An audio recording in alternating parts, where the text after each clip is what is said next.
Baik, selamat pagi teman-teman. Selamat pagi. Di sini kita akan melakukan wawancara dengan anggota DPRD yang ada di dalam. Mari kita ke sana. Stay tune. Ya, selamat pagi teman-teman. Sekarang kami dari kelompok 2 sudah berada di kantor DPRD Surakarta, di mana kami ingin wawancara terkait kampanye integritas anti korupsi, di mana tema kami adalah UU Akses Penegakan Hukum yang untuk penangkapan koruptor bisa diperketat dari kecil sampai yang terbesar. Di sini kami mengundang Bapak Kasno. Oke, untuk awalan kita akan perkenalan dulu, Pak. Kami berempat dari mahasiswa Politeknik Agni Surakarta dengan program studi Rekayasa Teknologi Manufaktur. Kemudian di sini kami ingin melakukan wawancara tentang kampanye integritas tentang anti korupsi. Itu, Pak. Ini siapa? Ini siapa? Katanya perkenalan. Kenalin sih. Oke, yang pertama saya akan mengenalkan diri saya dulu. Saya Evan Kumara Yuda Pratama. Mas Ivan, Kulo Benediktus Abbas Daru. Mas Benediktus, Kulo Antonius Leo Wibowo. Pak Antonius, Saya Rafael Raja Diamond. Rafael, saya Pak Yeb Sukasno. Silakan lanjut. Ini untuk intermezzo dulu. Ini kalau Bapak sendiri tuh mengawali karir politik tuh dari kapan gitu? Karir politik zaman dulu Orde Baru. Ya, kita nggak tahu apakah itu akan berkarir atau tidak. Tetapi waktu Orde Baru saya masih muda, tahun 1982 saya sudah ikut kampanye PDI. Dulu namanya PDI. Ya. Masih gambarnya masih segi 5, hanya kepala banteng. Ya. Mulai itu saya sudah ikut kampanye dan menjadi pengurus kelompok. Pengurus kelompok itu wilayahnya kalau dulu se-RK atau rukun keluarga. Jadi satu RK, kalau sekarang RW.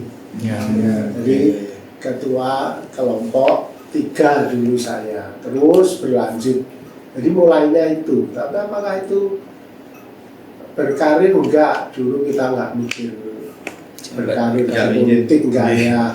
Dulu ada 3 partai politik, ya kan, ada P3, ada PDI, dan ada Golkar, ya, golongan karya. Dulu nggak mau disebut partai, jadi hanya golongan karya. Ya. Ada 3 itu dulu. Berarti kalau untuk kan dulu kan berarti belum mikir. Sekarang kan udah masuk ke ranah ke DPRD ini. Nah, kalau di DPRD-nya itu sudah lama atau? Jadi setelah itu terus berlanjut, setiap 5 tahun kan ada pemilihan pengurus, ya kan, sampai pada tahun 1997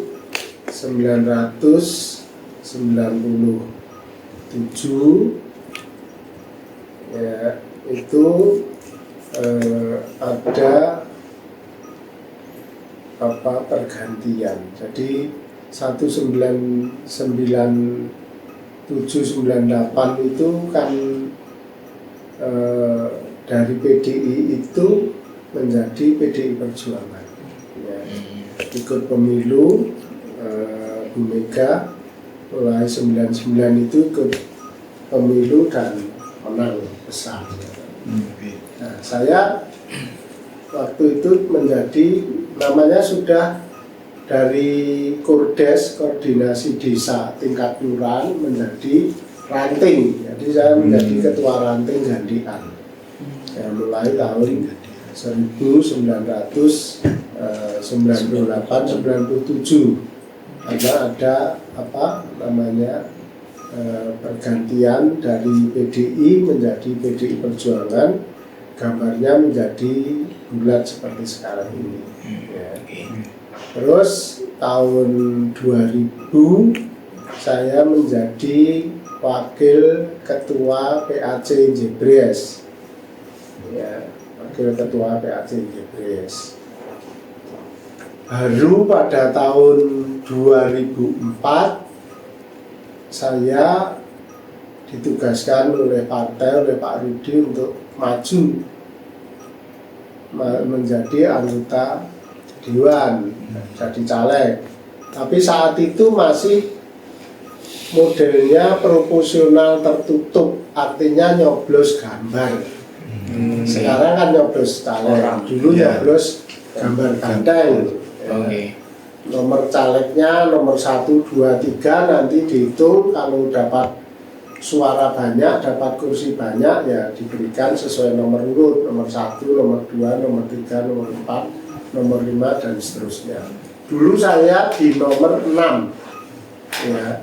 Jebres mendapat kursi 5, jadi saya tidak katut. Paham ya? Nah, tapi pada saat itu yang Pak Rudi, Pak Gadi Rudiatmo ngomong, Pak Kasno sudah aja persiapan, nanti saya akan mundur. Ya, setelah kurang lebih pelantikan 3 bulan Pak Rudi mundur. Nah, saya PAW, saya masuk PAW pergantian antar waktu. Ya, 2000 periode 2004-2009 itu pertama kali saya jadi anggota Dewan. Pak Rudi mundur, terus akhirnya Pak Rudi dengan Pak Jokowi maju menjadi calon wali kota dan wakil wali kota. Ya, wali kotanya Pak Jokowi, wakilnya Pak Rudi, itu tahun 2005. Saya 2004-2009 saya menjadi anggota Komisi 2. Bidangnya adalah pendapatan, pajak, distribusi, dan sebagainya itu. Ya. Dulu bidangnya itu, ya. Itu di Komisi 2. Ya. Setelah periode itu, saya maju lagi, ditugaskan lagi periode 2009-2014. Ya. Saya terpilih, itu sudah nyoblos nama. Jadi itu namanya sudah proporsional terbuka. Ya, nyoblos nama, saya termasuk mendapatkan dukungan suara banyak. Akhirnya saya jadi anggota Dewan lagi periode 2009-2014. Saya menjadi ketua DPRD. Ya. Itu periodenya. Saat itu wali kotanya Pak Jokowi dan Pak Rudi wakilnya. Ya, 2014 saya ditugaskan lagi periode 2014-2019, ya kan? Saya terpilih lagi menjadi ketua Komisi 3 bidang pembangunan dan infrastruktur, ya, dan ketua fraksi PDI Perjuangan. Periode 2019-2024 saya maju lagi dan terpilih lagi menjadi ketua Komisi 3 dan ketua fraksi PDI Perjuangan. Ya. Terus yang kemarin saya ditugaskan lagi periode 2024 sampai nanti 2029 yang saat ini. Ya, saya menjadi ketua fraksi PDI Perjuangan lagi dan menjadi wakil ketua Komisi 3. Ini saya wakil. Besok 2,5 tahun Alkap itu gantian saya menjadi ketua. Jadi ini wakil. Itu jadi menjadi anggota dewan berarti sudah berapa periode? 1, 2, 3, 4, 5 5 sama ini. 5 5 periode sampai nanti 2029. Ya. Lanjut. Ini kita mulai masuk ke pertanyaan Tentang tema. tentang tema kita. Ini kan kita ingin menanyakan mengenai KKN, korupsi, kolusi, dan nepotisme. Ya. Oke. Bagaimana tanggapan Bapak niki mengenai pemberantasan KKN di Indonesia? Apakah sudah selaras dan sesuai atau belum? Belum. Ya, belum sesuai dengan harapannya atau belum sesuai dengan undang-undang. Oke. Ya, karena KKN itu ada undang-undangnya. Nanti mudah buka ya. Ya. Undang-undang tentang korupsi dan nepotisme. Korupsinya saat ini semakin banyak dan nilainya semakin besar. Ya kan? Ya. Kolusinya ya semakin bertambah daripada waktu Orde Baru. Kolusi itu kan hubungan pertemanan yang hanya menguntungkan para pihak. Ya. Nepotismenya ya anak-anak muda kan bisa menilai, ya kan? Ya. Nepotisme, ya kan? Nepotisme itu saya punya anak nggak ada kapasitas, nggak punya kapasitas apapun, ditarik dadeke, ya kan? Iya, Pak. Oke. Kalau partai memang punya kaderisasi, itu nepotisme Pak, bukan, karena mereka harus melalui tahapan dulu, ya kan? Kalau partai kan ada ADART dan sebagainya, mereka harus masuk ke situ dulu, mengikuti kaderisasi sesuai tahapannya. Pada saatnya mereka jadi anggota dewan atau jadi wali kota, bupati atau apa, yang memang sudah pada saatnya. Tapi itu bapaknya kan anggota dewan, nggak masalah, memang kaderisasi begitu, ya kan? Kaderisasi kalau di PDI Perjuangan bapaknya menjadi anggota partai, ya kan? Ibunya dan keluarganya juga harus mengikuti, gitu loh. Ya. Harus mengikuti. Pak, nggak boleh. Jadi maksudnya mau ikut partai lain, nggak boleh. Jadi harus ikut. Maka ada kaderisasi, punya kapasitas, ya kan? Jadi nggak langsung ujuk-ujuk tanpa mulai proses apapun, tahu-tahu daftar jadi bupati, jadi wali kota. Bagaimana bisa punya ilmu? Ya kan? Ya. Nah setelah itu tahapannya ke sini kan ya pantas saja lulus. Nggak ada ilmunya tahu-tahu lulus. Bagaimana? Itu yang nepotisme. Ya, karena pasti naiknya itu karena saya umpamanya, bapaknya. Misalnya naik kosong. Nah, karena bapaknya Pak Kasno. Coba untuk anak Pak Kasno, nggak mungkin bisa. Itu nepotisme. Jadi nepotisme harus dilihat dari kapasitas dan hubungan keluarga, ahli waris. Kalau di KKN kan sampai hubungan apa itu, keponakan apa dan sebagainya. Apakah ada saat ini? Ya ada toh. Anak muda 2 hari masuk partai terus jadi ketua umum. Ilmunya kok ngendi niku? Ya. Ilmunya dari mana? Emang mudah partai. Ketua Karang Taruna saja pakai proses. Ketua muda-mudi Sinoman yang kampung saja pakai proses kok. Kok itu bisa Pak 2 hari lah? Anak sopo. Nah itu nepotisme. Nggak punya kapasitas, nggak punya kemampuan, tahu-tahu di situ itu nepotisme. Kalau punya kemampuan, ya memang itu di partai manapun begitu.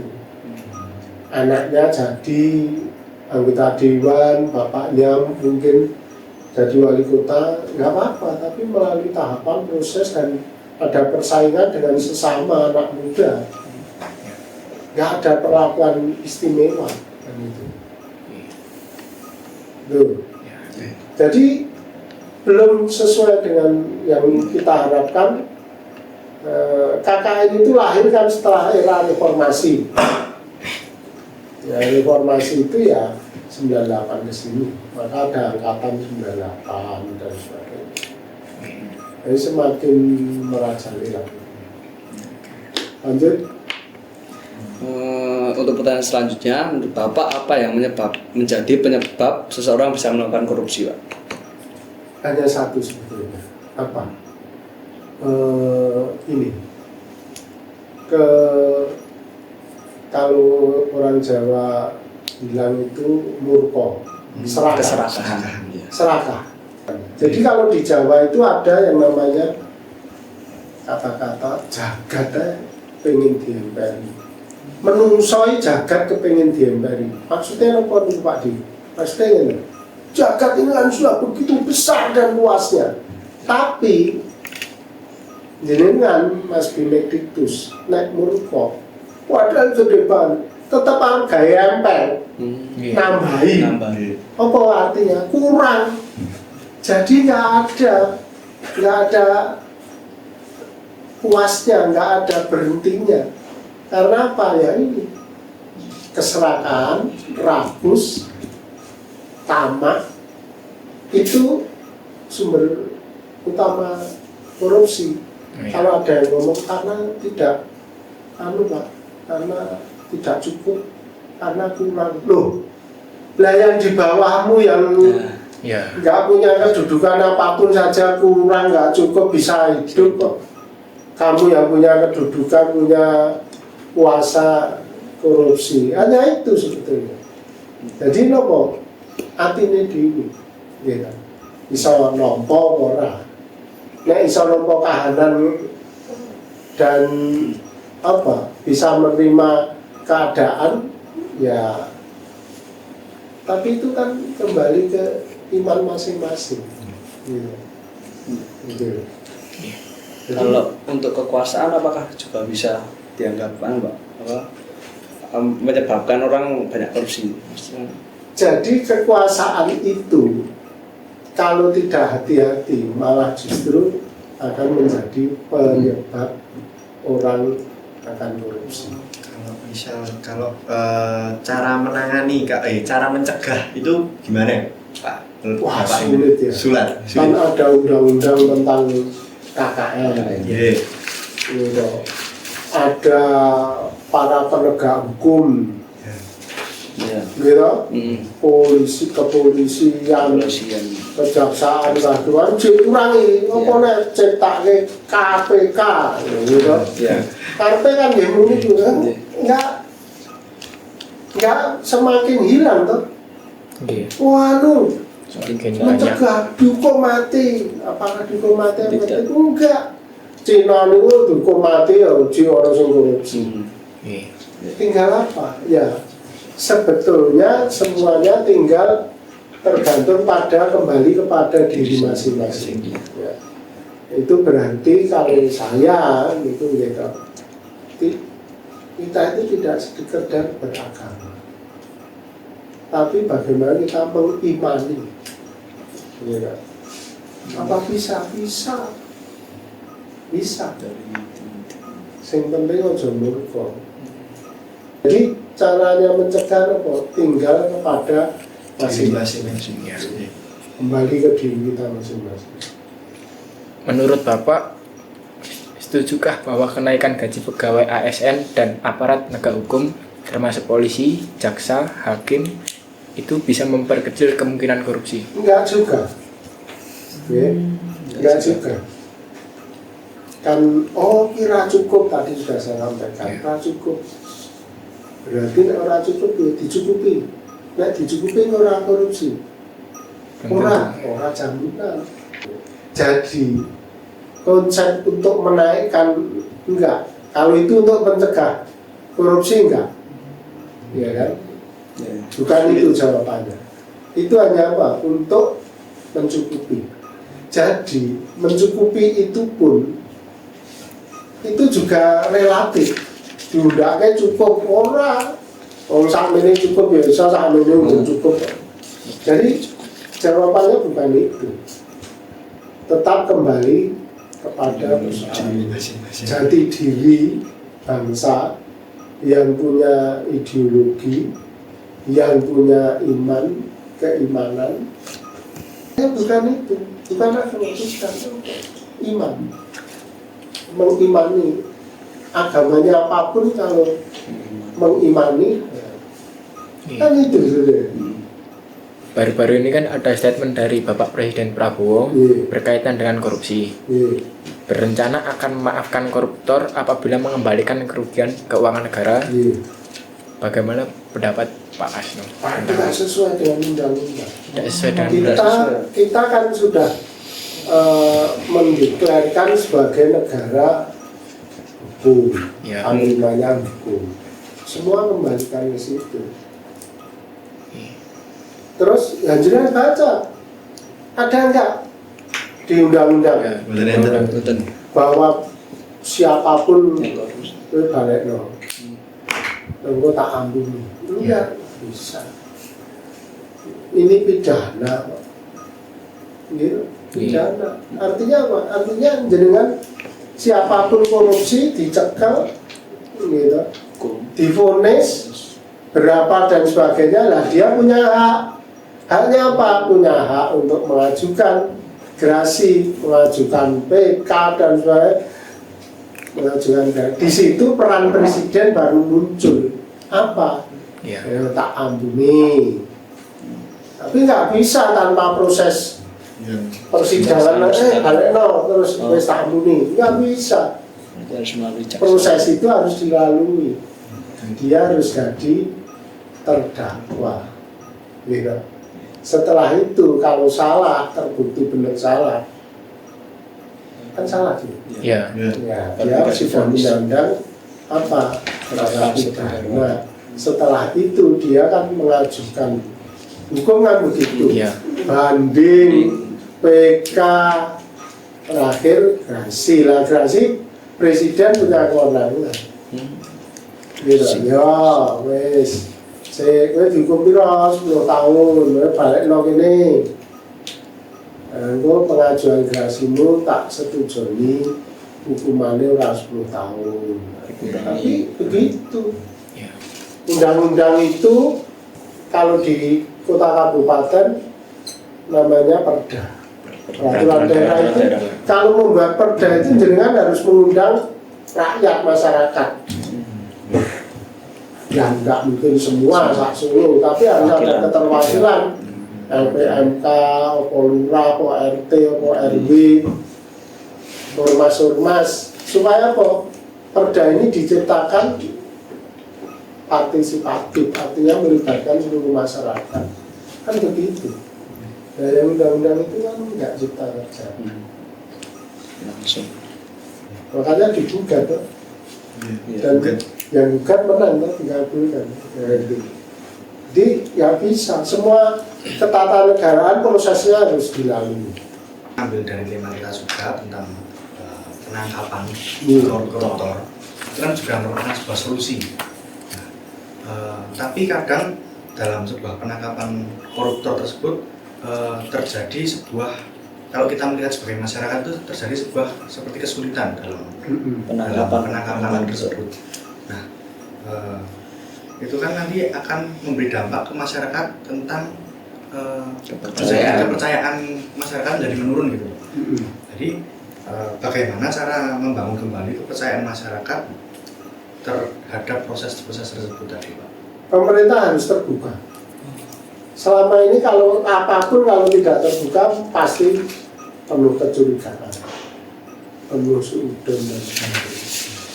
Ya kan?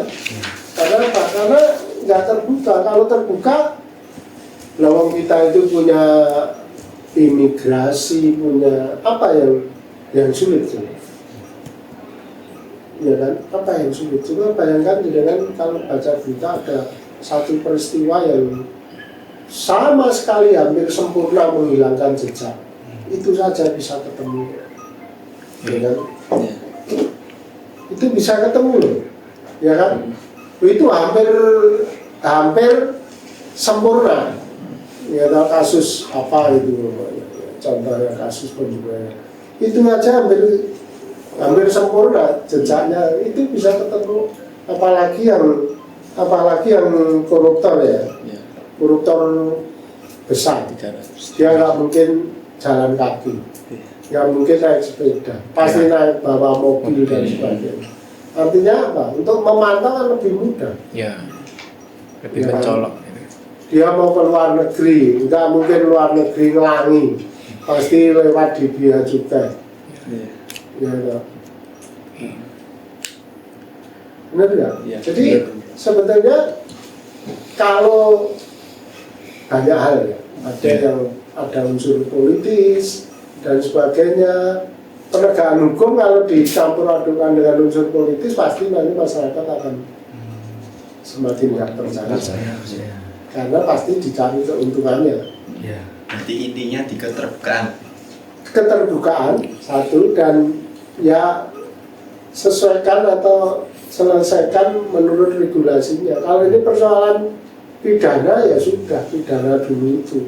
Persoalan nanti setelah dijatuhi hukuman, setelah jadi terpidana dia mau banding, mau PK, mau gerasi, lah itu sudah diatur kok. Boleh, gitu. Walaupun gue wis bukti salah loh. Ini negara kita, bangsa kita jadi melindungi gue. Apa? Jokno. Gue banding. Kan diatur. Ya. Jadi saya divonis bersalah sebagai koruptor itu oleh negara masih dilindungi. Tenan apa ora? Nek ra trimo banding diputus malah memberatkan atau kowe ra trimo nek. Enggak. PK. Izin njaluk gerasi atau pengampunan pada presiden. Ya, sudah ada mekanisme dan sebagainya, nggak perlu ada hal-hal yang di luar mekanisme itu. Kalau mau membuat di luar mekanisme regulasinya yang dirubah dulu. Ya. Tapi bukan berarti dirubah untuk menyesuaikan kepentingannya, bukan. Ya kan?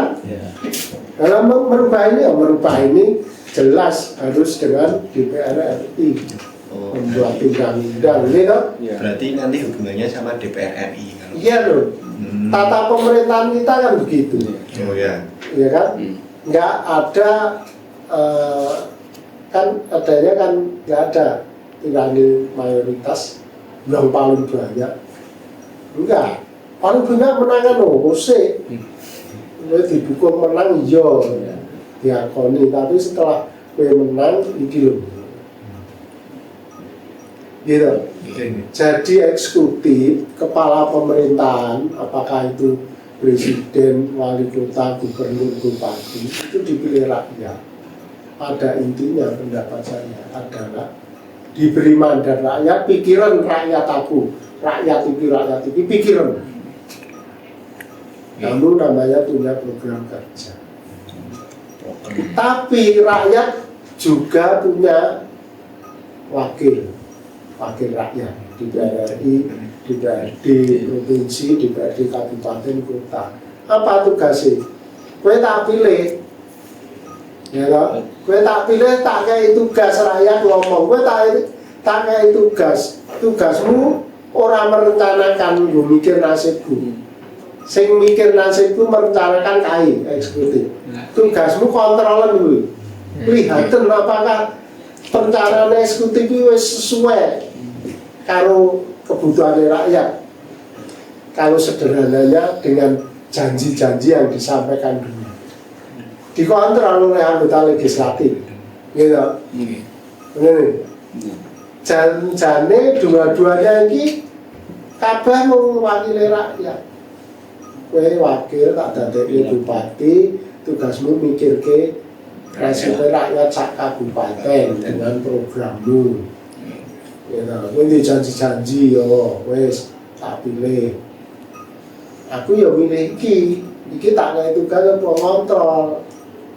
Gue nek ra dikontrol gue tuku roti sak pol-pol tuku blangreng sak pol-pol.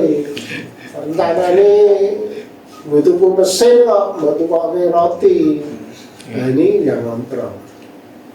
Belum masyarakat. Jadi nggak ada kekuasaan itu sebetulnya nggak ada. Kekuasaan yang pada intinya sebetulnya ada pada rakyat. Nek wis dikai kekuasaan sok-sok rumangsa kuwasa gitu. Nek rumangsa kuwasa apa? Ngatur. Padahal enggak.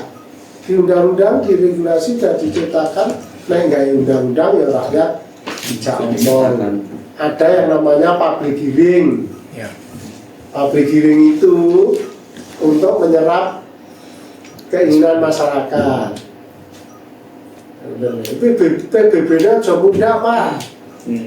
Tapi rakyat wah iki urip iki angel Pak PBB-ne aja mudah isih memperbaiki.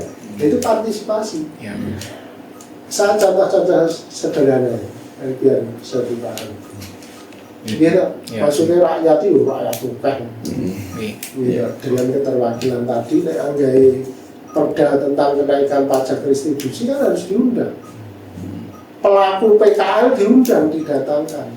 Distribusi PKL ini main muda 3.000, wow, sosial Pak dan terus iki anu itu partisipasi. Ora distribusi PKL 10.000. PKL meneng wae ya mungkin PKL wis sepi anu bertahan bisa jualan terus saya sudah bagus kok kan gitu. Nah itu bisa ditarik di tingkat pemerintahan provinsi, pemerintahan pusat. Jadi ya podo skup kecilnya seperti itu. Di sana terbukti ngitungnya duit podo cuma ning kono triliun. Tapi prosesnya podo Pak sama. Kita bahas DPR RI. DPRD iya bahas. Apa itu Pak? Bupati karo wali kota nggak anggaran dewi terus jalan ke ora itu. Sing entuk sapa Pak rakyat. Wong rakyat dhewe wakil sing kon ngawasi. Ora sono ora itu. Contoh sederhananya itu tentang tata pemerintahan begitu. Harus seperti itu. Oke, ini kan ada berita akhir-akhir ini nggih yang kasus korupsi tambang timah niku. Nah, niku kan dihukumnya cuma 6,5 tahun terus sama denda 1 miliar terus uang pengganti sekitar 210 miliar. Nah, itu menurut Bapak apakah sudah cukup untuk penerapan hukum di Indonesia? Nah itu hakim itu kan punya kewenangan yang sepenuhnya kalau di dalam bahasa hukumnya kan tidak boleh siapapun mengintervensi. Makanya Pak Prabowo kan ngomong, itu diponis begitu masyarakat saja tahu itu tidak ada rasa keadilan. Pak Presiden ngomong, itu bagaimana kalau diponis umpamanya 50 tahun gitu kan. Nah, terus di Menteri KPN kalau itu tidak, Presiden hanya menceritakan tidak bermaksud mengintervensi kan begitu tuh. Artinya memang keputusan hakim itu tidak boleh diintervensi oleh siapapun. Tapi dengan begitu seolah-olah hakim punya kewenangan sepenuh-penuhnya sehingga memutuskan yang tidak sesuai dengan nurani. Nah, saya yakin itu nggak sesuai dengan nuraninya hakim. Dengan adanya. Gitu? Lah nek ora sesuai nurani karena apa Pak? Ya apa? Tapi nggak sesuai pasti nggak sesuai. Gitu. Nah, sudah ini ada Berita. Isu-isu lah berita dapat sekian miliar dolar, ya kan? Artinya apa ya? Itu putusan yang menyakitkan seluruh masyarakat. Gitu. Apalagi diktum putusannya pakai kalimat mempertimbangkan kelakuannya baik, ya kan? Dikomentari, wah Nah berarti nek ngono bos korupsi terus berkelakuan baik yang sidang ya. Itu artinya memang itu enggak apa, walaupun kan sebetulnya kita mengomentari putusan hakim itu kan nggak boleh ya, karena itu tadi ya kan, itu mutlak. Tapi kalau seperti itu dimintakan komentar ke saya ya jawaban saya ya itu tidak sesuai dengan hati nurani masyarakat dan menyakiti hati nurani masyarakat. Masyarakat kan hakim memutus punya paling minimal 2 alat bukti, tapi di samping 2 alat bukti dia harus berpegang juga pada hati nurani. Maka ada kalimat lebih baik melepaskan 100 orang yang bersalah daripada menghukum 1 orang yang benar. Iya. Gitu. Wong siji karena kepentingan apapun, karena apa dihukum. Padahal benar. Iya. Itu. Untuk terima kasih Bapak. Cukup Mawan. Pertanyaan kita sudah sepenuhnya sudah terjawab tentang tadi ada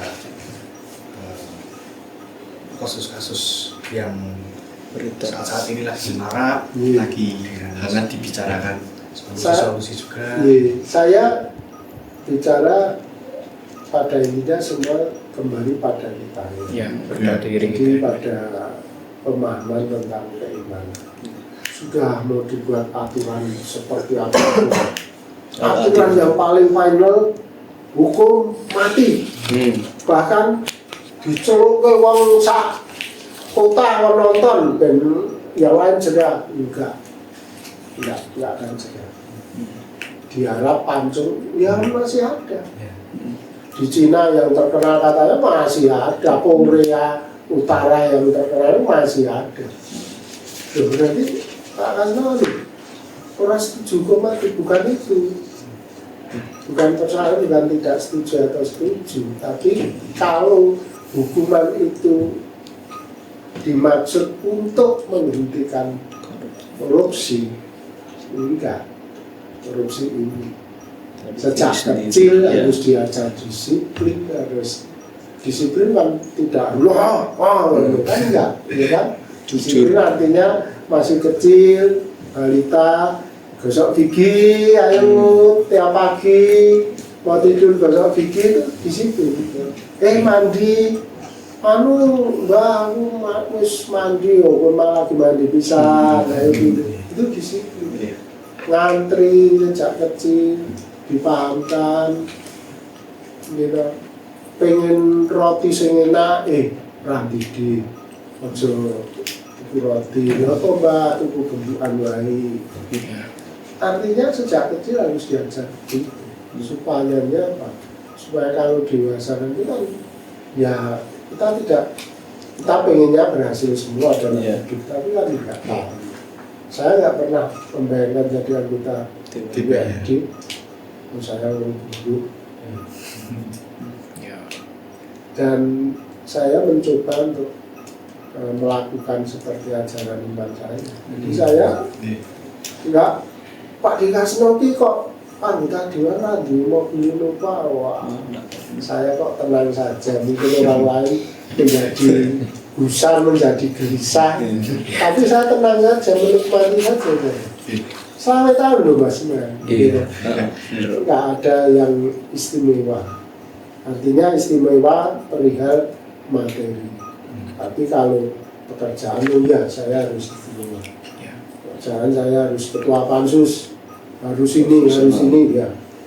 Tapi kalau hal-hal yang materi, saya menikmati enggak. Saya percaya Tuhan memberikan yang terbaik untuk anak-anak saya.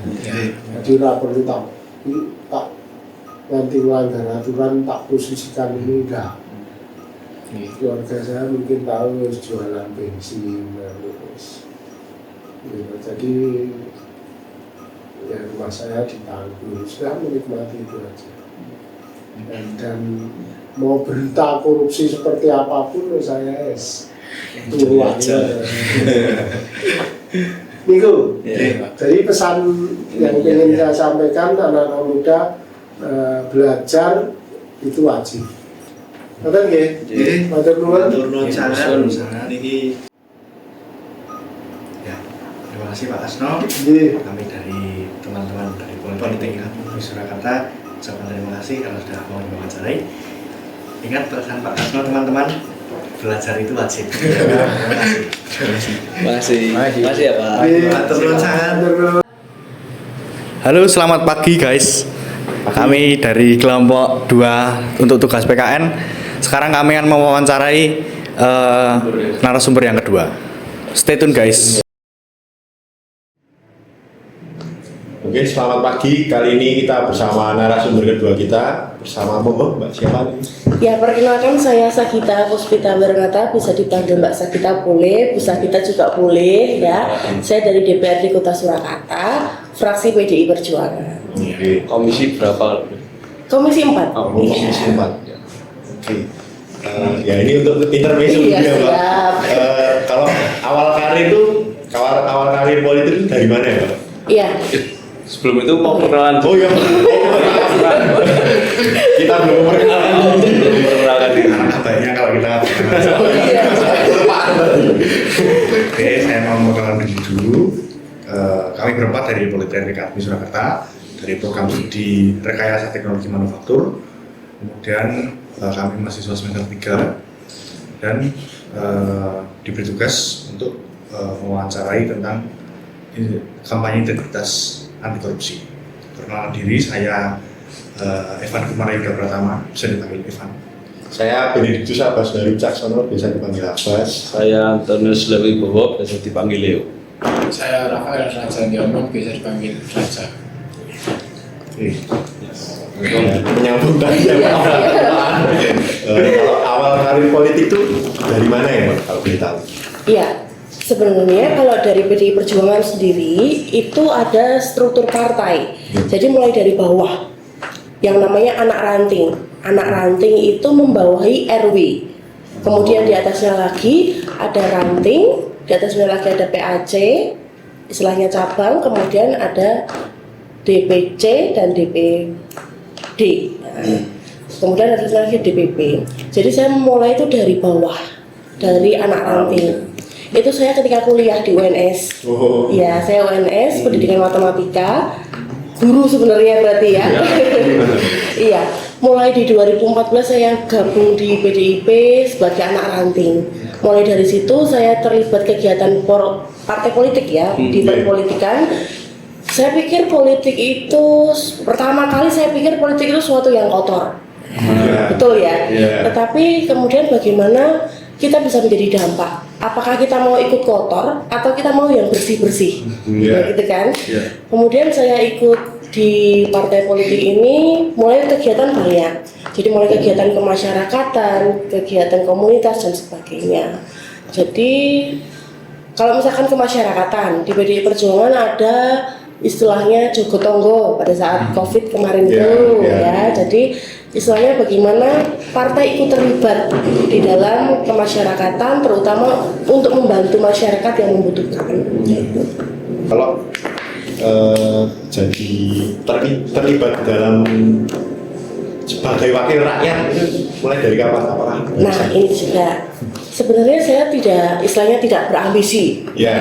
Seorang yang punya ambisi itu kan harusnya kan ketika tidak tercapai dia akan kok bisa ya dan sebagainya ya, gelo, betul, kecewa. Tetapi ketika saya berangkat dari istilahnya, saya kan sebagai seorang guru di sini, saya sebagai pendidik ya, saya sudah mengawali karir saya itu sebagai guru les ya, guru les dari mulai saya SMA itu saya sudah ngelesi ya. Mungkin di sini ada yang jadi murid saya. Iya, saya sudah ngelesi, kemudian saya di sekolah swasta, guru 4 tahun. Kemudian ya, karena di partai itu yang melihat adalah senior, ya, yang bisa menunjuk siapa yang didudukkan di wakil rakyat itu adalah istilahnya yang sudah senior atau istilahnya yang pemiliknya ya, kalau di Solo kan Pak Rudi begitu. Beliau melihat potensi saya dan saya diajukan. Sebenarnya pun ketika berangkat diajukan, dicalonkan dulu saya sudah, wah berangkat dari apa ini? Istilahnya uang aja nggak punya gitu kan. Saya juga punya uang juga nggak sebanyak mereka. Tetapi berawal dari kalau niatnya sudah tulus, niatnya sudah, oh ya sudah, kalau memang ditunjuk untuk jadi wakil rakyat, dicoba dulu. Kalau memang itu lolos, berarti itu kehendak Tuhan. Kalau tidak ya sudah. Jadi istilahnya apa ya? Let it flow aja gitu ya. Oleh karena itu berangkat dari situ saya memberanikan diri meskipun dengan modal yang minim, modal finansial yang minim, tapi saya terus terjun ke masyarakat. Apa sih yang masyarakat butuhkan? Apa yang masyarakat istilahnya inginkan dari seorang wakilnya? Apakah cuma wakilnya 5 tahun sekali datang ke mereka, atau mereka mau wakil rakyat yang terus membersamai mereka bertahun-tahun? Nah, oleh karena itu belajar dari pengalaman yang sudah pernah jadi dan yang sekarang tidak jadi kembali ya, karena ada beberapa faktor, itu saya terus terjun ke masyarakat, membantu masyarakat. Bukan berarti saya istilahnya supaya kepilih lagi 5 tahun itu tidak, tetapi supaya ketika saya sudah dipilih oleh rakyat dan jadi, apa sih kontribusi saya untuk mereka, begitu. Ya. Mungkin kita Iya. mulai masuk ke Siap. ranah kita Iya. sebagai yang tema kita kan korupsi toh Mbak. Iya, siap. Kalau menurut Mbak Sagita sendiri, Iya. apa sih penyebab orang itu melakukan tindak korupsi? Nah, korupsi. Kalau adik-adik, semua saya bilang adik-adik ya. Kalau adik-adik, kalau dengar kata korupsi itu sebenarnya apa yang pertama kali dirasakan atau yang mau diungkapkan? Kira-kira apa? Penggelapan uang. Menggelapkan uang. Pengambilan hak orang lain. Betul. Mengambil hak orang lain. Oke. Korupsi itu kalau bagi saya itu suatu musuh terbesar bangsa. Bangsa mau maju, tapi kalau koruptor banyak di mana-mana, istilahnya mau maju itu susah. Ada batu sandungannya. Nah, koruptor atau tindakan korupsi itu batu sandungan buat bangsa Indonesia. Dan ini tidak hanya terjadi di Indonesia, tetapi juga di negara lain. Ya. Tetapi kita soroti dulu di Indonesia. Kenapa kok korupsi tadi bisa terjadi? Kalau mau saya lihat dengan kacamata saya sebagai istilahnya warga, sebagai guru, ya sebagai anggota dewan, ya karena satu greedy atau ketamakan. Orang itu ya kalau sudah di atas harusnya melihatnya kemana? Oke, betul. Ya orang itu kalau sudah di atas itu harusnya lihatnya ke bawah. Tapi kalau orang sudah di atas, dia melihatnya terus ke atas. Apakah ada habisnya? Enggak. Oleh karena itu ketamakan atau greedy itu tadi rakus seseorang sehingga dia seakan-akan tidak puas diri, nggak cukup. Aku sudah punya penghasilan nih, ibarat kata penghasilan 30 juta per bulan. Loh, lah kalau kamu lihat ke bawah, lo ada loh masih UMR 2 juta. Lah ya gitu kan. Tetapi kalau kamu cuma lihat ke atas, lah itu kepala bidang aja misalkan dirjen aja gajinya lebih tinggi itu, yang lainnya lebih tinggi. Lah kalau seperti itu ketika ada kesempatan nanti, nah, bisa diambil lah yang bukan miliknya. Nah, jadi korupsi itu sebenarnya akarnya dari pribadi. Tetapi sekarang korupsi juga ada yang berjamaah. Asal bareng-bareng nggak ketahuan, oke. Tetapi itu balik lagi kerakusan. Nah, Mbak, untuk menghilangkan atau meminimalisir kerakusan masyarakat tersebut, apakah ada tindakan dari misal seperti aparat penangkapan atau dari pemerintah untuk mengatasi hal-hal itu? Sebenarnya kalau dari pemerintah sudah mengupayakan, bahkan sudah membentuk lembaga KPK. Ya. Tetapi apakah sistemnya dijamin bersih? Betul kan? Internalnya kita juga harus soroti. Tetapi ini bukan istilahnya kewenangan saya ya, karena kita kan trias politika tuh ada 3, eksekutif, legislatif, sama yudikatif, dan saya di bagian legislatifnya, begitu kan? Nah, oleh karena itu sebenarnya di dalam Indonesia itu peradilan Indonesia itu sudah ada ranahnya, ada lembaganya sendiri yang mengurusi, yaitu KPK, ada juga ada juga yang yudikatif atau lembaga peradilan. Tetapi semakin melihat ke sini, kira-kira hukum Indonesia bagaimana dengan koruptor? Apakah hukum Indonesia itu melemah? Iya kan? Apakah hukum Indonesia itu istilahnya tegas terhadap koruptor gitu kan? Tetapi kan nyatanya kelihatannya tidak. Oleh karena itu yang perlu kita soroti bersama-sama, kalau dibilangnya netizen, netizen itu harus tetap kritis terhadap istilahnya pemerintahan Indonesia, bukan hanya eksekutif tetapi juga yudikatifnya, begitu. Ini Mbak, terkait karena tadi kan sudah ada KPK, itu ada lembaga juga yang untuk mendukung jika penangkapan korupsi itu bisa diminimalisir, bisa dimaksimalkan untuk menjadikan Indonesia itu semakin bersih dalam kasus korupsi. Nah, kalau misal untuk solusinya itu sebuah penangkapan. Nah, kalau dilihat dari sekarang kan penangkapan koruptor tuh, kalau saya sebagai masyarakat tuh lihat itu koruptor tuh kalau mau ditangkap tuh sulit. Nah, itu apakah dari tersangkanya kah atau dari pihak yang menangkap itu misalnya seperti akses gitu bagaimana Mbak? Kalau untuk tentang penangkapan ini kan ranahnya lembaga ya. Jadi sebelumnya penangkapan itu tidak langsung ditangkap. Tidak langsung ditangkap, tapi ada prosedur-prosedur yang harus dilewati. Ya, jadi tidak asal tangkap sebenarnya. Ini nanti akan nyambung di RUU perampasan aset. Jadi RUU perampasan aset itu di pasal 2 itu nanti bilang tidak usah persidangan dan sebagainya, langsung ditangkap bisa. Gitu ya. Jadi istilahnya langsung ditangkap atau apa ya, saya garis bawahi dulu. Kalau langsung disita asetnya, jadi kan langsung nggak usah pakai tahap ini tahap itu, tapi langsung disita. Tetapi itu nanti akan ya seperti pisau bermata dua. Nah kalau misalkan langsung ditangkap, nah itu nanti apakah di belakangnya, latar belakangnya itu tadi tidak ada kepentingan.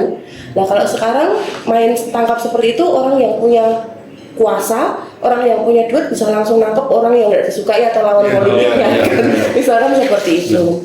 Jadi untuk pencegahan, istilahnya penanganan ya itu sudah ada prosedurnya dan memang harus sesuai dengan prosedur. Apapun itu harus sesuai dengan prosedur, sesuai dengan tata tertibnya atau peraturan perundang-undangannya begitu.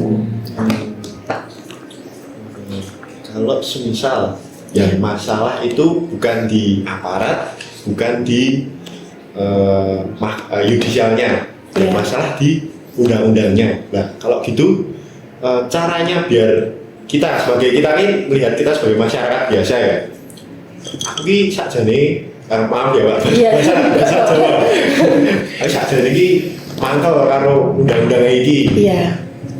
Caranya biar bisa kita tuh biar bisa apa ya cara mengajukan itu gimana Pak?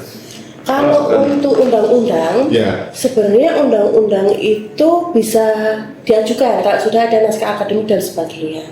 Tetapi balik lagi, kalau membenahi suatu undang-undang atau merevisi suatu undang-undang itu harus berdasarkan dengan undang-undang sebelumnya dan tidak boleh tumpang tindih. Ya, tetapi harus istilahnya harus melalui proses. Saya bilang proses. Saya ini mau bikin istilahnya raperda tentang suatu BUMD begitu ya, itu tidak langsung serta-merta kita bikin draftnya, tetapi kita harus ada konsultasi, kita harus ada perbandingan ini sudah ada belum ini undang-undangnya di istilahnya tingkat atasnya berseberangan tidak. Nah kemudian harus juga melibatkan yang namanya akademisi, melibatkan istilahnya ahli hukum atau ahli perundang-undangan, jadi tidak bisa serta-merta. Jadi kalau misalkan seperti yang di DPR RI itu kenapa kok undang-undang perampasan aset itu kok belum disahkan? Nah itu karena masih banyak tahapan-tahapannya. Dan apakah itu berbenturan dengan istilahnya undang-undang di atasnya atau tidak, memang perlu kajian lebih lanjut lagi. Begitu.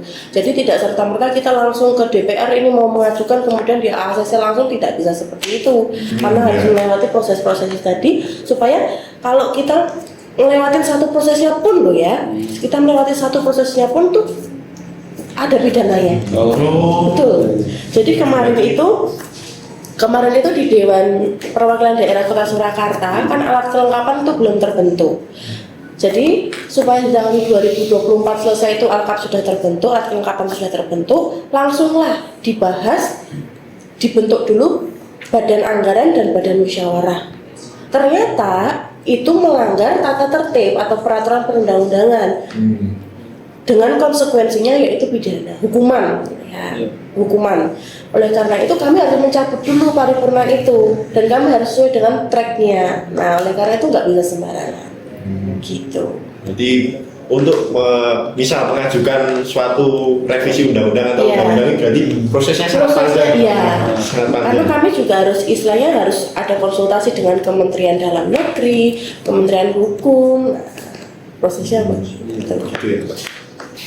Itu Mbak, tentang kalau misalkan tadi sudah ada solusi tentang tadi ada badan-badan penangkal koruptor, kemudian tadi kita sudah kayak tentang misal masuk KIB atau itu kan sebuah apa ya, sebuah kan misal berkaitan dengan status kasus sekarang jika kita lihat itu kan seperti tadi nyekel koruptor gitu susah gitu. Nah setelah ditangkap itu masih banyak proses-proses, masih banyak administrasi yang dilengkapi oleh tersangka, kemudian masih banyak proses-proses yang lainnya. Nah itu apa tidak membuat saya sebagai masyarakat itu merasa wah kok angel mentok. Makanya sekarang jadi kita tuh agak sedikit kurang percaya dengan pemerintah tentang menangani KPK, menangani koruptor. Itu bagaimana caranya menumbuhkan lagi rasa kepercayaan masyarakat?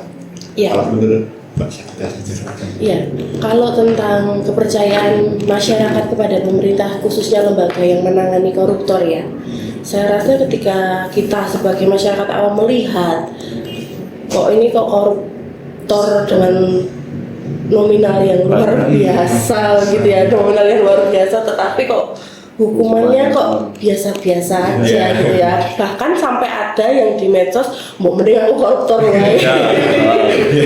Betul ya. Ya maksudnya kita mau bekerja selama berapa tahun sih untuk dapetin 300 T misalkan, untuk dapetin 1 T aja kita ngos-ngosan gitu ya. Iya. T lo ya. Oleh karena itu bagaimana sih cara menumbuhkan menumbuhkan kepercayaan masyarakat itu? Yang pertama lembaganya harus bersih dulu. Lembaga itu harus bersih. Ya mohon maaf, kalau misalkan lembaganya nggak bersih, lembaga itu bisa disetir oleh siapapun. Betul ya? Ya. Oleh karena itu harus sadar benar bahwa lembaga ini dibentuk tujuan visi misinya untuk apa. Tapi itu balik lagi ke orangnya. Orangnya punya integritas enggak? Nah, dan yang sulit di Indonesia adalah menumbuhkan integritas itu. Suatu keadaan di mana sistemnya baik, sistemnya sudah baik, tetapi manusianya atau SDM-nya buruk, kira-kira SDM-nya bisa ngikutin sistem enggak? Susah ya, tapi sedikit-sedikit mungkin bisa. Tetapi ya perlu diketahui kalau sumber daya manusianya integritasnya baik, di sistem yang buruk pun SDM yang baik ini juga bisa katut loh, katut buruk. Oleh karena itu apa? Sebenarnya idealnya loh ya, sistemnya baik, SDM-nya juga baik. Tetapi bisa enggak itu? Nah, itu yang jadi pertanyaan. Bukan hanya di pemerintahan misalkan ya, dimanapun juga itu jadi pertanyaan. Nah, oleh karena itu yang pertama lembaganya harus bersih dulu dan independen. Independen itu artinya ya berdiri, istilahnya berdiri sendiri, enggak dengan kepentingan ini itu ya, tetapi murni bersih. Visi misinya apa, misalkan untuk memberantas korupsi ya itu yang dijalankan, entah itu nanti yang ditangkap orang yang punya kekuasaan atau apa ya, kalau independen atau integritasnya memang harus dijalankan ya itu harus berlaku, nggak bisa tawar menawar, dan itulah yang susah negara kita ya, bahkan bukan hanya di negara kita, mungkin juga di negara tetangga begitu ya. Selain itu juga penegakan hukum, entah itu penyidik, dari kejaksaan, dari kepolisian, ya, itu juga harus profesional.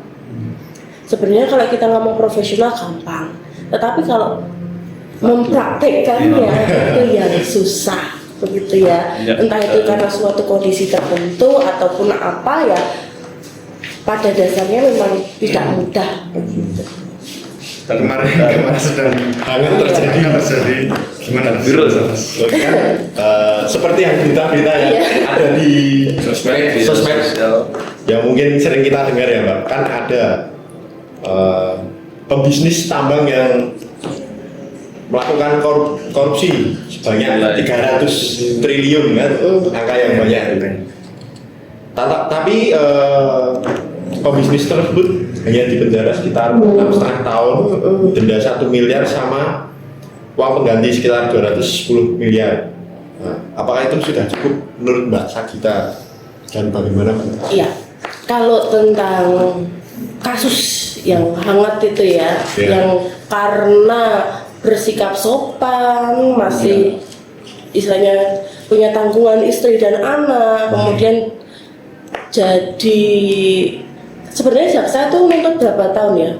12 tahun katanya. 12 tahun atau 15 tahun saya lupa. 12 tahun katanya. Tetapi hakim 6,5 tahun. Jadi kan malah itu tidak sesuai dengan tuntutan, tetapi malah lebih rendah dikarenakan bersikap sopan dan sebagainya di peradilan dan sebagainya ya. Tetapi Pak Prabowo presiden kita itu juga menggarisbawahi loh. Itu sudah di istilahnya kalau bahasa politikus itu nggak langsung ya. Ini begini tidak langsung, tetapi ada kode-kode tertentu. Kode-kodenya ya beliau sampaikan bahwa itu coba dibenahi. Kenapa kok itu bisa harusnya 50 tahun dan sebagainya. Nah itu kan sebenarnya Pak Prabowo pun ini karena kita mendukung pemerintahan sekarang. Kita mau pemerintahan dengan siapapun presidennya kita harus dukung kalau itu memang untuk memajukan bangsa. Ya, sebenarnya kode keras Pak Prabowo itu juga merujuk pada lembaga yudikatif, ya, bahwa sistem peradilan ini harus dibenahi. Tidak grafiknya terus-menerus turun. Masa iya sama yang nyuri ayam koruptor 300 itu juga ya kan, tidak sebanding dengan jauh kan. Oleh karena itu perlunya ada istilahnya sinergi antara legislatif, yudikatif, eksekutif bersama dengan presiden. Jadi lembaga-lembaga negara yang bekerja dengan presiden itu harus sesuai dengan visi misinya Pak Presiden. Kalau Pak Presiden sudah bilang, oh ayo mulai bersih-bersih nih Indonesia nih, ayo dan sebagainya. Oleh karena itu yang harus berbenah ya lembaga-lembaga negara itu. Jadi menurut saya itu juga suatu hal yang ironis ya. Ya ironis ya, karena dengan uang sebanyak itu 6,5 tahun tuh siapa tuh yang nggak mau. Sampai netizen kan sudah mengkalikan kan, sehari aja nggak ngapa-ngapain dapat berapa ratus juta gitu kan. Iya. keuntungan. Iya begitu. Berarti dengan omongan Mbak kita yang tadi menurut Pak Prabowo sekarang mulai bersih-bersih, berarti menurut Mbak Sagita dengan dilantiknya Presiden Prabowo ini menjadikan Indonesia lebih bagus mengenai korupsi.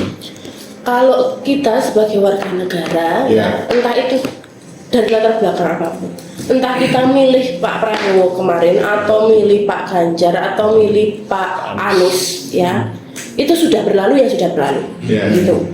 Jadi sekarang kalau yang terpilih adalah Pak Prabowo, berarti kita sebagai warga negara, saya sebagai istilahnya pemerintahan di legislatif ya harus bisa sevisi dengan beliau. Lah kalau kita tidak sevisi dengan beliau, lah bagaimana nanti Indonesia? Kita cuma pikirnya Indonesia. Dalam hal ini khususnya kita pikirnya Surakarta kalau saya, gitu. Jadi oleh karena itu berbeda latar belakang pilihan nggak apa-apa. Tetapi kalau ini untuk kebaikan bangsa, negara dan kota kita harus tetap sevisi dengan beliau. Gitu. Jadi ya tetap ada plus dan minusnya di setiap presiden ya. Oleh karena itu kita tetap bagaimana harusnya mendukung. Mungkin kata-kata terakhir. Mungkin ada pesan untuk penonton. Ya. Generasi muda saat ini lah. Generasi muda. Ya. Agar Terima tidak kasih, Dek. terjerumus. Oke, Aku siap. mau tanya dulu Mbak. Oke, siap. Jadi menanggapi menyetir lembaga tadi Mbak. Iya. Nah, itu apakah bisa berupaya kekuasaan? Kayak aku punya kekuasaan ya aku bisa menyetir bawahan gitu. Bahasa kita gimana ya? Yang bawahnya yang apa dulu? Yang disetir sama yang punya kekuasaan. Kalau tentang kekuasaan itu kan berarti kita kan sudah berkuasa, gitu ya. Entah kita mau intervensi ini dan itu, ya bisa saja terjadi, ya. Tetapi bagaimana kita harus meminimalisir itu tadi, bahwa independensi tadi harus tetap dijaga. Tetapi boleh saya bilang, ketika kita menjadi orang yang lurus, itu kita jadi orang yang tidak disukai. Betul ya? Ya, Betul. Ketika kita menjadi orang yang idealis, kita menjadi orang yang lurus, kita menjadi orang yang tidak bisa dibelokkan, itu justru kita menjadi musuh bagi sebagian orang. Oleh karena itu, tetapi tetap aja, istilahnya tetap dalam pendirian kita, tetap dalam jalan yang istilahnya jalan yang kita yakini kebenarannya. Entah itu kita mau dijadikan musuh, kita tidak disukai orang, itu terserah mereka. Tetapi perlu diketahui bahwa di dalam pemerintahan, di dalam politik itu juga kita harus bisa mempertahankan diri kita. Entah itu dalam hal pemikiran, ya dalam hal gagasan, ya apa yang kita pegang kalau selama itu benar, jangan pernah takut. Gitu. Mungkin sudah cukup ya. Siap. Pertanyaan dari kita sudah dijawab. Kalau kesah kita sudah dijawab. Iya. Mungkin yang terakhir Pesan Yang ingin disampaikan untuk anak muda. Untuk anak-anak muda, khususnya untuk mahasiswa, untuk anak-anak SMP bahkan SD, SMP, SMA ya, mahasiswa kuliah, jangan pernah apatis. Jangan pernah apatis terhadap pemerintahan kita. Entah itu kalian bisa mengkritisi, kritik itu membangun loh ya. Mengkritik yang konstruktif atau membangun, itu boleh. Entah itu lewat media sosial, tapi jangan sampai menjelek-jelekkan. Kritik itu beda loh ya, sama bullying itu beda. Oleh karena itu jangan pernah apatis terhadap pemerintah, karena nanti kalau Mbak Zabita sudah tua, Pak Presiden sudah lanjut usia, ya, kemudian yang sudah senior sudah pada tua, dan yang gantinya siapa? Gantinya ya mesti anak muda.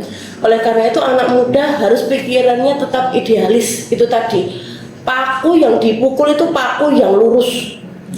Kalau bengkok ya sudah dibiarkan, cabut malah. Tapi yang tetap dipukul itu adalah paku yang lurus.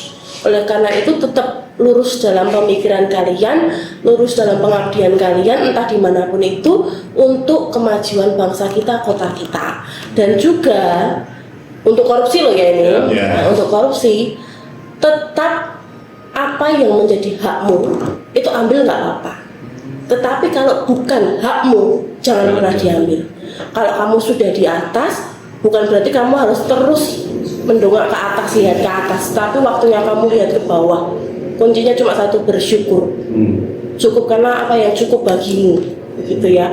Kemudian supaya di dalam kehidupan kita itu tidak rakus, greedy.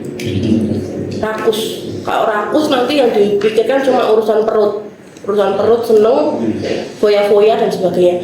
Tapi bagaimana hidupmu tuh menjadi hidup yang bermanfaat, hidup yang terang, supaya bisa menyinari sekelilingnya. Nah karena itu tetap terus jaga integritas, tetap terus jaga, istilahnya kalau kalian di kuliah kan juga jaga nama baik siapa? Jaga nama baik siapa? Iya, kampus alma mater kalian gitu ya. Selain itu kalian jaga baik nama diri kalian, orang tua kalian, bahkan agama kalian. Betul ya? Betul. Nah, oleh karena itu tetap semangat ya. Kalau Tuhan naikkan gaya hidup, kalau Tuhan naikkan apa namanya? Kalau Tuhan naikkan nilai hidupmu, jangan naikkan gaya hidupmu. Jadi tetap sederhana aja, tetap mikir ini cukup. Kalau kamu mikir ini kurang ya kurang terus. Begitu. Ya, sekian, terima kasih. Terima kasih teman-teman sudah menyaksikan video ini. Jangan lupa apa yang dikatakan oleh Mbak Sagita. Jangan pernah apatis terhadap pemerintah kita. Kritik itu boleh tapi jangan menjelek-jelekkan. Selalu bersyukur dan jaga integritas dan nama baik kita. Terima kasih. Terima kasih. Terima kasih. Terima kasih.